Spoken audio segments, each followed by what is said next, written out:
1. Sumber keunggulan bersaing. Yang pertama, harga atau nilai. Di sini seorang wirausahawan harus memiliki strategi yang rendah akan biaya. Lalu yang kedua, menyenangkan konsumen. Di sini bisa dilihat dari berbagai aspek, mulai dari kualitas, pelayanan, dan komunikasi yang baik. Lalu yang ketiga, pengalaman konsumen. Pengalaman yang baik atau buruk konsumen ini menjadi catatan penting untuk kedepannya. Lalu yang keempat, atribut produk yang dapat dicatat. Produk atau jasa dapat ditingkatkan dari atribut sebelumnya. Lalu yang terakhir, keistimewaan layanan yang unik, yakni memberikan layanan yang unik, maksudnya beda dari layanan pesaing. 2. Kriteria lokasi untuk bisnis retail dan jasa. A. Kesesuaian retail.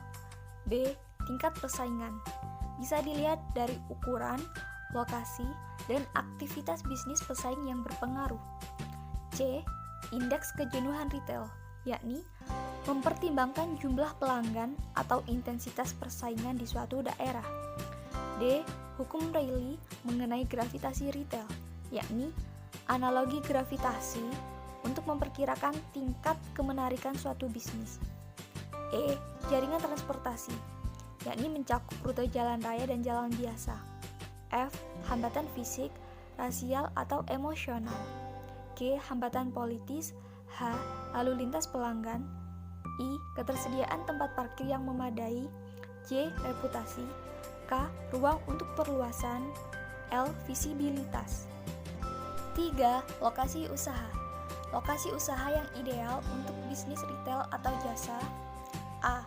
Central Business District atau pusat kota tradisional konsentrasi bisnis. B. Lokasi di sekitar lingkungan tempat tinggal. C. Pusat perbelanjaan dan mall. Di sini dibagi 5. Pertama, pusat belanja lokal. Kedua, pusat belanja komunitas. Ketiga, power center. Yang keempat, pusat festival. Dan yang terakhir, pusat gaya hidup. 4. Keputusan sebuah lokasi usaha. A. Zona perdagangan luar negeri, yakni wilayah yang dipersiapkan secara khusus di dalam atau dekat perbatasan suatu negara yang memungkinkan perusahaan untuk mengimpor bahan baku dan komponen yang dibutuhkan dari luar negeri. B. Zona pemberdayaan, yakni menawarkan keringanan pajak pada perusahaan atas investasi yang ditanamkan dalam zona tersebut. C. Inkubator bisnis, yakni organisasi yang menggabungkan ruang sewa berbiaya rendah dan fleksibel. 5. Pertimbangan tata letak dan desain. A. Ukuran. B. Konstruksi dan tampilan luar. C. Pintu masuk. D. Papan nama. E. Interior bangunan. Dan yang terakhir F. Pencahayaan dan peralatan. 6. 6 faktor kunci memilih lokasi usaha yang ideal. A. Tersedianya sumber daya. B. Pilihan pribadi wirausahawan. C. Pertimbangan gaya hidup keluarga, lebih banyak hidup untuk keluarga. D. Kemudahan dalam mencapai konsumen. E. Kondisi lingkungan bisnis. F. Tersedianya tempat dan biaya. 7. Bisnis bertempat di rumah. A. Pertimbangan keuangan, di antaranya hemat biaya sewa, transportasi, tenaga dan waktu. B. Pertimbangan gaya hidup keluarga, memilih di dekat keluarga sehingga tetap berada dalam jangkauan keluarga. Berikut adalah tantangan bisnis di rumah. A. Image atau citra bisnis. B. Pertimbangan hukum. 8. Merancang fasilitas fisik. Yang pertama, persyaratan fungsional, di antaranya keamanan, kenyamanan, dan keindahan. Lalu yang kedua, rancangan pabrik. Ada pemilihan ruangan produksi dan mengelompokkan mesin-mesin serupa. 9. Keuntungan memilih lokasi usaha yang tepat. A.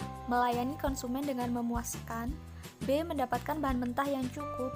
C. Mendapatkan tenaga kerja yang cukup. Dan yang terakhir, memungkinkan perluasan usaha di kemudian hari. 10. Alasan atau evaluasi perubahan lokasi atau relokasi usaha. A. Berpindahnya pusat kegiatan bisnis sebelumnya. B. Berubahnya adat kebiasaan masyarakat. C. Berpindahnya konsentrasi pemukiman penduduk. D. Adanya jaringan komunikasi dan pengangkutan yang lebih baik. E. Meningkatnya kapasitas produksi perusahaan. F. Lokasi sebelumnya digusur oleh pemerintah daerah karena akan digunakan untuk kepentingan umum. G. Dilakukan relokasi karena tidak sesuai dengan peruntukan yang telah ditentukan oleh pemerintah. 11. Faktor-faktor yang perlu diperhatikan dalam memilih lokasi usaha. Beberapa yang perlu diperhatikan dalam memilih lokasi usaha yaitu: yang pertama, faktor primer.